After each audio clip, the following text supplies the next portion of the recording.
저는 이민교회를 섬기다가 여기 왔죠. 이민교회도 알고 한국교회도 아는데 벌써 23년쯤 됐군요. 이민교회 떠난 지가.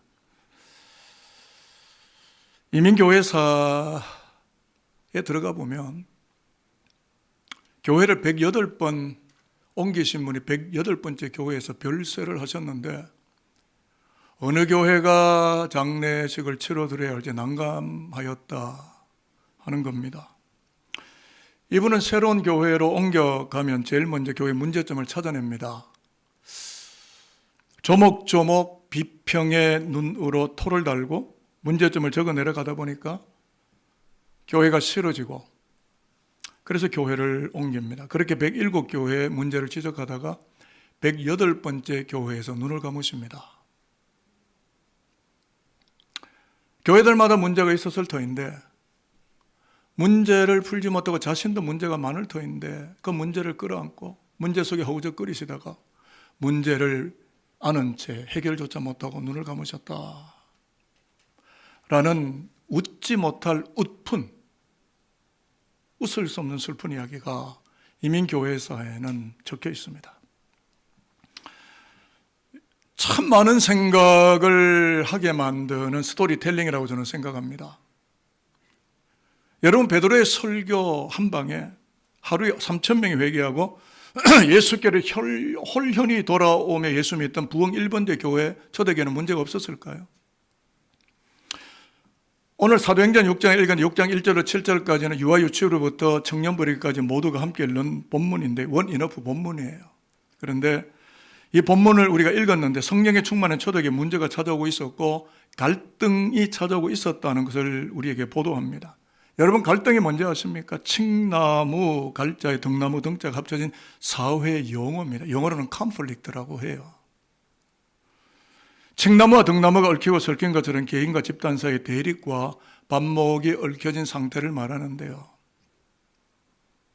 나하고 전혀 관계없는 사람에게 절대 갈등이 일어나지 않습니다. 부부가 이 세상의 최고의 갈등, 첨예가 되는 갈등의 본산입니다.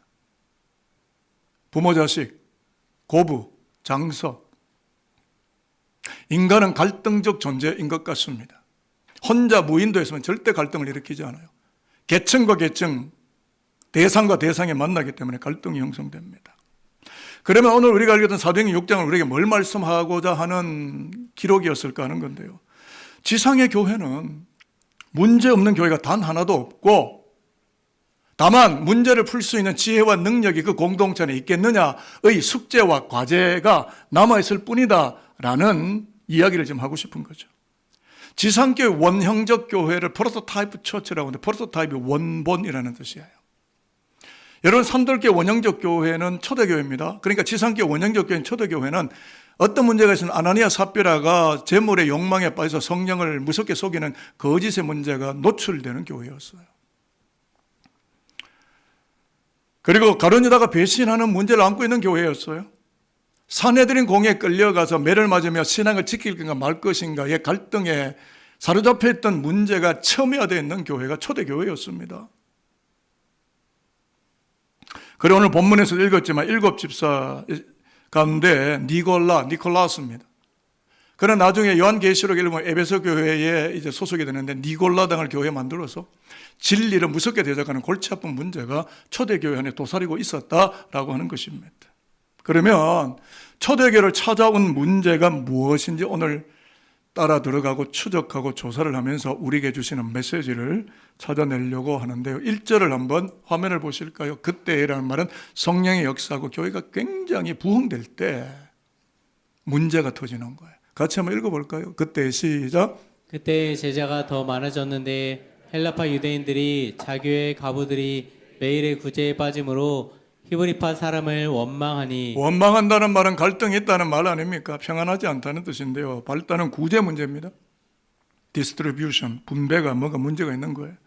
그러니까 헬라파 출신 기독교인과 히브리파 출신 기독교인 사이에 불공정한 구제 문제로 갈등이 불거졌다라는 것인데 두 그룹을 설교 일에서 알려드리면 헬라파 기독교인은 로마 각지에 흩어져 사는 유대계 출신 기독교인, 인종은 유대인이고 종교는 기독교입니다. 유대교가 아닙니다. 이미 유대교에서 넘어왔어요. 히브리파 기독교인도 인종은 유대인입니다. 그런데 기독교를 개종한 사람이고 유대 본국에 살면서 에라마익, 아람어를 사용하고 유대계 율법을 엄격하게 지키는 수구파, 보수파, 유대계 기독교인입니다. 그러니까 두 계층 다 기독교인들이에요. 한 교회에 있습니다. 그런데 예수 믿는다는 입장에서는 같았겠지만 문화적 배경, 입고 있는 옷 또는 쓰는 언어, 살아온 역사적 맥락과 배경이 매우 사뭇 달랐다 하는 것입니다. 그래서 갈등이 일어나는데 사실 그것 때문에 갈등이 아니고요. 갈등을 증폭시킨 문제의 핵심이 뭐냐 하면 헬라파 유대인들의 과부들이 매일매일 시행되는 구제 대상 명단에서 빠져 있었다. 이게 이제 원망과 갈등의 시작인데요.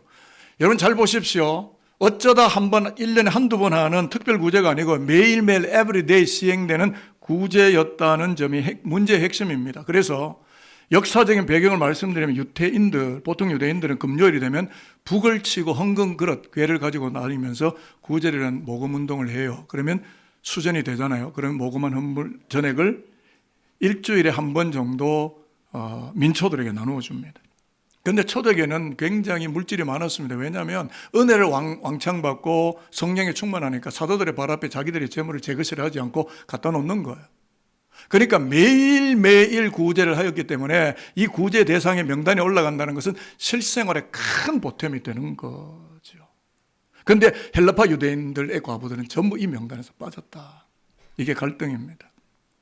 그런데 문제는 명부를 올릴 때 히브리 배경을 가진 과부들에게는 우선권을 다 주고 헬라파 유대인들을 빠뜨렸다는 건데요. 구제는 아름다운 거지만 구제 자체가 문제를 안고 있는 게 아니라 분배 과정에서 그 분배를 하는 사람들 때문에 갈등이 일어났다는 게 오늘이 갈등의 핵심입니다. 그러면 여러분 초대교회는 불가피하게 찾아온 문제를 어떻게 해결해 나갔는가 하는 건데요. 그 답변을 찾기 전에 오히려 역으로 성경을 읽겠는데 위기에 빠질 뻔했던 문제를 초대교회가 해결하고 나니까 하나님이 어떤 은총을 부어주셨는가를 먼저 거꾸로 읽어내려가겠는데요. 7절 말씀을 한번 읽어보면 좋겠습니다. 같이 읽어볼까요? 시작. 하나님의 말씀이 점점 왕성하여 예루살렘에 있는 제자의 수가 더 심히 많아지고 허다한 제사장의 무리도 이 도에 복종하니라. 자, 문제 해결을 했습니다. 어떻게 하는지 조금 이따 말씀드리는데 세 가지 은총이 찾아왔는데 말씀이 왕성하게 되었더라. 뭐 사도들이 어떻게 되고 뭐 교인들이 어떻게 이게 아니고 하나님의 말씀이 스프레드 퍼져나간다. 왕성하게. 두 번째는 그로 인한 부대 동작이겠지만 제자의 수가 증가하고 있었다. 교인의 수가 아닙니다. 제자들의 수가 하나님 예수를 나의 생명으로 받아들이는 제자들이 많아졌다. 그리고 세 번째는 정말 혁신적인 거라고 저는 생각하는데 유대교는 기독교를 핍박하는 장본인들입니다. 그런데 유대교에 있던 제사장들이 기독교의 머리를 숙일 뿐만 아니라 기독교로 넘어옵니다. 기독교에 개종합니다. 그만큼 이 기독교 안에 일어난 아름다운 이야기를 보았기 때문인 거죠. 그래서 결국은 위기가 기회로 바뀐 거예요. 문제가 왔지만 이 문제가 오히려 축복의 시발점이 됐다는 건데요. 그래서 말씀 왕성 제자 증가 유대교로부터의 개종을 불러일으킬 만큼 초대교회가 문제를 어떻게 해결하였을까 두 가지를 여러분에게 말씀드리는 오늘 설교 부제의 그 내용에 다 들어가 있습니다. 그 두 가지 원인을 찾아내고 성찬을 대하도록 하겠는데 한번 따라해 봅시다. 초대교회는 말씀과 기도 속으로 들어갔다. 이걸 좀 확인해 보겠는데요. 2절부터 4절까지 본문을 이제 비로소 우리가 읽어보겠습니다. 우리가라는 말은 사도도 포함되고 교회 전체입니다. 같이 읽어볼까요? 시작. 우리가 하나님의 말씀을 제쳐놓고 접대를 일삼는 것이 마땅하지 아니하니 형제들아 너희 가운데서 성령과 지혜가 충만하여 칭찬받는 사람 7을 택하라. 우리가 이 일을 그들에게 맡기고 우리는 오로지 기도하는 일과 말씀 사역에 힘쓰리라 하니.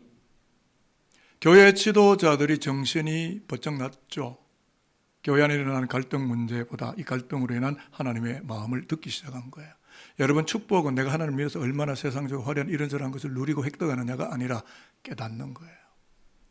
영어로는 awakening, 깨어나는 거예요. 내 영의 세계가 하나님으로 인하여 깨어나는 거예요. 이거보다 더 큰 축복은 없습니다. 사도들이 깨닫기 시작하는 거예요.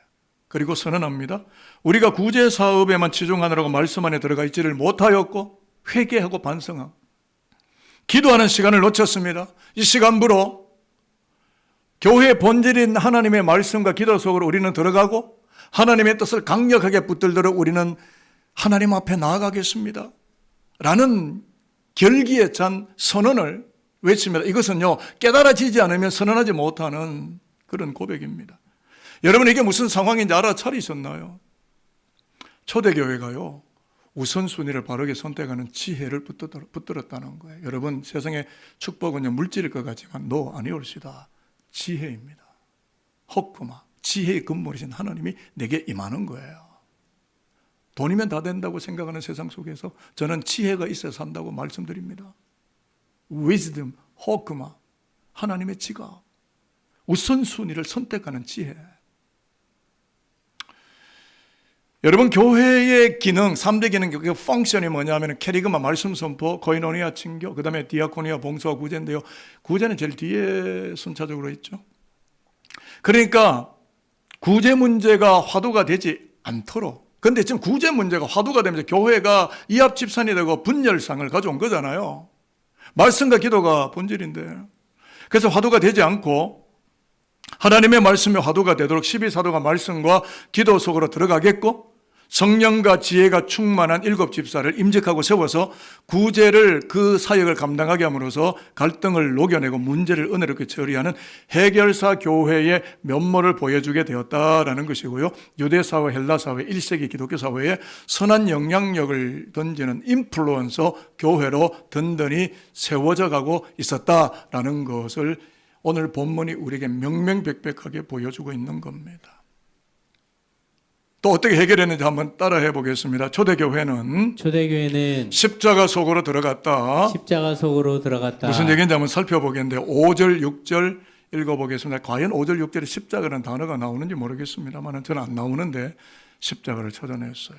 그것을 여러분에게 알려드리고 오늘 설교는 마치려고 합니다. 5절, 6절 같이 읽습니다. 온 무리가 시작. 온 무리가 이 말을 기뻐하여 믿음과 성령이 충만한 사람 스데반과 또 빌립과 브로고로와 니가노르와 디몬과 바베나와 유대교에 입교했던 안디옥 사람 니골라를 택하여 사도들 앞에 세우니 그 사도들이 기도하고 그들에게 안수하니라. 7명을 뽑았어요. 그래서 임직을 하는데 7명 모두가 헬라파 유대인들입니다. 문제의 핵심에 있던 사람들이 임직을 하는 거예요. 과감한 위임과 위탁입니다. 히브리파 중심으로 행하던 구제 업무를 헬라파 사람들이 다 담당하도록 기회 여건을 넘겨주고 위임하였다. 이거는요, 혁명입니다. 인간은 이렇게 못해요. 인간의 힘으로 이런 거 못합니다. 5년마다 정권 바뀌다 지편 편들고 지편 세우기 바빠서 백성이 병들어가는 줄 지도자들은 아는지 모르겠습니다. 여러분, 이 말씀이 이해가 되시고 십자가 보이셨나요? 초대교회가 지혜롭고 위대하다는 것은요, 헬라파에게 구제 업무를 맡기려고 하면 그동안 일해왔던 히브리파가 기독권 카르텔을 내려놓아야만 하는데 온 무리가 지금 기뻐한다는 말은 히브리파도 동의하고 공감을 한 거예요. 그 공감을 얻어냈고 그래서 공동체 속에 흐르던 불화를 잠재우고 불화가 평화가 되도록 그렇게 내려놓고 희생하고 헌신하였기 때문이다. 내 것을 내려놓았다. 저는 여기서 십자가를 보았습니다. 여러분은 십자가를 보셨나요? 저는 여기서 십자가를 보았습니다. 여러분은 십자가를 보셨나요? 저는 여기서 십자가를 보았습니다. 여러분은 십자가를 보셨나요? 여러분은 이 길을 걸어갈 용기 있는 그리스도인이라고 하나님 앞에 고백하실 수가 있으시겠습니까? 초대교회가 문제를 풀 수 있었던 것은 말씀 속으로, 기도 속으로, 십자가 속으로 들어갔기 때문에, 하나님의 영역 안으로 들어갔기 때문에 이것이 하나님의 은혜로 풀려지는 역사가 일어났지. 여러분, 문제 나오면 자꾸 사람 만나려고 그러시지 말고 기도의 보좌 속으로, 말씀 속으로, 십자가 안으로 들어가서 여러분의 문제를 하나님의 은혜로 푸세요. 그리고 여러분의 문제의 중심에 서지 마시고, 여러분이 하나님입니까? 여러분은 이 성경적 율법의 입법자는 하나님밖에 없어요. 여러분은 율법을 준행해야 될 종들입니다. 여러분이 정의가 되실 수 있으시겠어요? 아닙니다. 하나님만이 정의고 말씀만이 정의입니다. 말씀만이 진리라고요. 그러니까 십자가에 들을 때만 문제가 풀립니다. 십자가의 시선으로 여러분의 아내를 보십시오. 십자가의 시선으로 여러분의 남편을 보십시오. 십자가의 시선으로 여러분의 자녀를 보세요. 십자가의 시선으로 여러분의 부모를 보세요. 긍휼과 자비의 마음이 생길 겁니다. 문제가 풀려지고 갈등의 이 고리가 녹아지는 평화의 흘러내림의 은혜가 우리 안에 흘러들어오고 있다는 것을 우리는 그 말씀 속에서, 기도 속에서, 십자가 속에서 발견할 수밖에 없습니다. 또 아멘 안 하시는 거 봐라. 아멘입니까? 말씀 속으로 들어가시겠습니까? 기도 속으로 들어가시겠습니까? 십자가 속으로 들어가시겠습니까? 분명히 아멘 하셨어요. 지켜보겠습니다.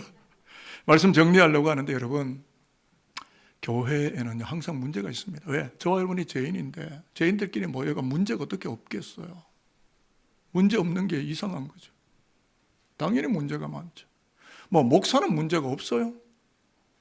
많은 임직자를 세우는 이유가 목사의 부족한 면을 채우라고 그 옆에 세워놓는 거잖아요.